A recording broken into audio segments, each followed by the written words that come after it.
On va parler un petit peu sport et santé dans quelques instants du TFC, mais juste avant, j'avais un bon anniversaire à souhaiter. Un bon anniversaire au docteur Anne Ducassou et toutes les équipes du service radiothérapie. Est-ce que vous êtes là, les équipes du service radiothérapie ? Levez la main, est-ce que vous êtes là, ici ? Oui, on en a un ici. Eh bien, sachez que le message est relayé. Bon anniversaire au docteur. On est comme ça, ici sur Oncopole FM. On a les informations qui viennent jusqu'à nous. Psst, c'est Fleur qui nous l'a dit. Voilà, c'est chose faite. Le message... Je donne un petit peu mes sources forcément. Voilà, petit message et sourire sympathique parce que c'est aussi ça aussi Oncopole FM et l'émission Les Bonnes Ondes de la tranche de la mi-journée. Et on va parler un petit peu football ensemble avec notre invité, notre guest. Jingle. Oncopole FM, les bonnes ondes, expériences et rencontres, les invités du jour. Notre invitée au féminin, c'est Cindy Johnson, présidente de la fondation TFC, du fonds de dotation du Toulouse Football Cœur. Bonjour Cindy. Bonjour. On va donner ensemble le coup d'envoi de cette rencontre, cette interview. Je voulais juste placer le mot coup d'envoi, comme ça c'est chose faite. Vous allez bien ? Très bien. Merci d'être avec nous, merci d'avoir répondu favorablement à cette invitation. D'ailleurs, le week-end dernier, la LFP a dédié sa 20e journée de Ligue 1 à la lutte contre le cancer. Au-delà de cette mobilisation nationale, le TFC, le TEF pour les intimes et son fonds de dotation, le Toulouse Football Cœur, sont engagés depuis plusieurs années aux côtés de l'Oncopole. Un mot, Cindy, pour nous dire pourquoi cet engagement et pourquoi c'était comme une évidence pour vous ? Qu'est-ce qui fait que ce partenariat est bien plus une collaboration, le sport, la santé, c'est étroitement mêlé et le cœur au milieu de tout cela. Exactement. Cet engagement, il est tout simplement naturel parce que une des missions du fonds de dotation, donc le Toulouse Football Cœur, c'est vraiment d'agir au cœur de notre territoire avec deux axes prioritaires, la lutte contre, la promotion de la diversité et surtout la lutte contre la précarité et la santé. Dans sa promotion, mais dans la santé dans le sens le plus large. Donc pour nous, être un acteur vraiment engagé du territoire, c'est quelque chose de fondamental. À Toulouse, l'Oncopole, c'est un acteur qui est reconnu et donc où on a un lieu où soins et recherche s'associent autour du patient. Donc pour nous, le partenariat, c'était plus qu'un partenariat juste occasionnel, c'était vraiment une collaboration pérenne.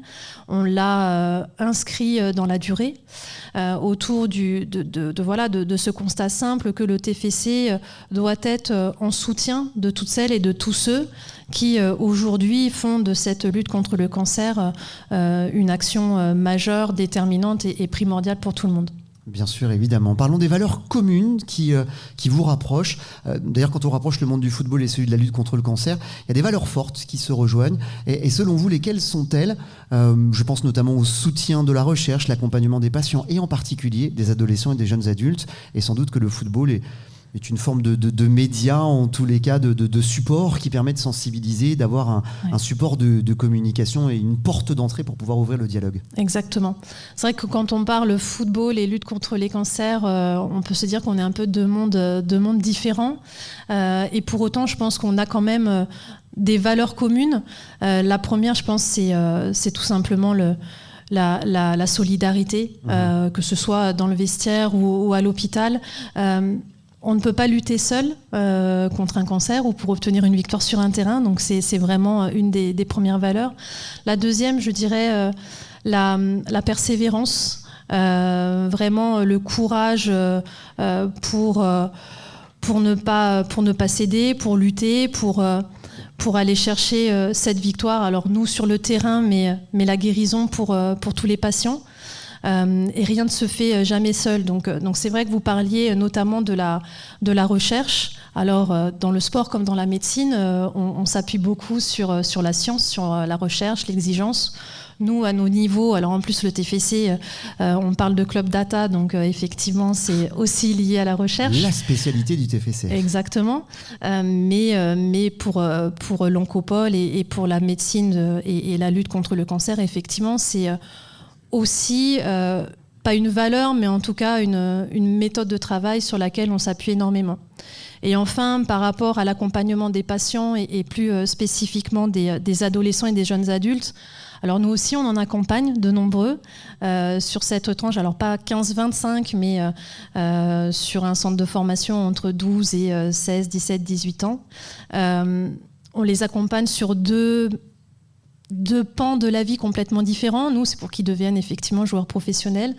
Malheureusement, pour les jeunes patients de l'Oncopole, c'est pour guérir. Et c'est une bataille qui est bien plus dure à mener. Mais je pense que le TFC, comme l'Oncopole, on a vraiment au cœur d'être en soutien de ce public qui est effectivement entre deux eaux, comme le disait le docteur tout à l'heure sur la précédente interview. Et le TFC est donc a vraiment à cœur de pouvoir accompagner ce public particulier qui est notre présent, mais qui est aussi notre futur. Et dans leur construction d'adultes, on se doit d'être là. Donc on les accompagne, nous, comme on peut, sur un côté un peu différent, leur donner une joie de vivre aussi, possiblement pendant les traitements, de penser à autre chose que la maladie, parce que c'est aussi important vers la voie de la guérison. Mais c'est sûr que c'est aussi quelque chose qui nous rapproche dans le cadre du partenariat avec l'Oncopole pour apporter autre chose, une festivité, une joie qu'on ne retrouve pas forcément, qu'ils ne retrouvent pas en tout cas forcément dans leur parcours de soins. D'ailleurs, cet engagement dépasse largement les structures, les joueurs, le staff, le centre de formation, parce que les supporters, eux aussi, sont mobilisés. D'ailleurs, en quoi cette dynamique collective illustre la responsabilité sociétale d'un club comme le TFC, son rôle d'acteur engagé dans la ville, bien au-delà des terrains. C'est ce qu'on est en train de relater ensemble dans cette rencontre, Cindy. Exactement. Le TFC a une véritable identité et on a la lumière sur nous. Et on a donc cette responsabilité et ce devoir d'aussi l'utiliser pour pouvoir aider et mettre en lumière toutes celles et ceux qui luttent contre des causes qui nous sont, à mon avis, aussi bien plus haute et importante que le simple jeu sur le gazon vert. Donc nous, le club, on l'a vraiment ancré comme un acteur majeur de la ville, de la région, du territoire. Et ce qu'on cherche à travers cet engagement, c'est vraiment porter la voix de tous ceux qui sont au quotidien dans la recherche, dans l'accompagnement, dans le soin auprès de tous les patients. Donc c'est quelque chose qui nous tient particulièrement à cœur et on veut que notre image et que notre notoriété puisse aussi aider et mettre en lumière toutes ces personnes. Et vous le faites brillamment. Je dis ce mot à dessein parce que la mise en lumière est bien choisie. Dans quelques instants, on va procéder ensemble au tirage au sort pour offrir un maillot dédicacé. Vous avez organisé une tombola lors du match de dimanche dont on parlait contre Auxerre. Petit match nul, mais gageons que ça portera chance ce soir pour la qualification pour le quart de finale. Le tirage au sort dans quelques instants. On appellera même le gagnant en direct. On espère qu'il décrochera au téléphone. Le cas échéant, on lui laissera un message sur le répondeur. Mais juste avant de participer au tirage au sort, est-ce que vous avez un mot en cette journée mondiale de lutte contre le cancer, ce mercredi 4 février, à destination de tout le personnel ici de l'Oncopole, des patients qui pourraient nous écouter? Est-ce qu'il y a un dernier message à leur livrer? Sans doute un message plein d'espoir. Exactement. Un message tout d'abord de profond respect et d'immense gratitude, forcément pour les patients et pour ceux qui les accompagnent. Ils font preuve d'un courage incroyable. Je pense qu'il n'y a pas de mots pour décrire ce qu'ils vivent et les valeurs qu'ils représentent. Ça me donne la chair de poule, je suis désolée, mais c'est vraiment quelque chose. Les témoignages que j'ai entendus juste avant moi sont vraiment bouleversants. Et puis aussi, forcément, un profond respect pour toutes les personnes de l'Oncopole, que ce soit les soignants, que ce soit les chercheurs, les personnes aussi du secteur administratif, parce que vous travaillez tous avec un courage et une humilité qui sont juste remarquables. J'espère que vous savez à quel point vous êtes incroyables pour les patients en premier et pour tous ceux qui font de cette lutte contre le cancer une cause majeure.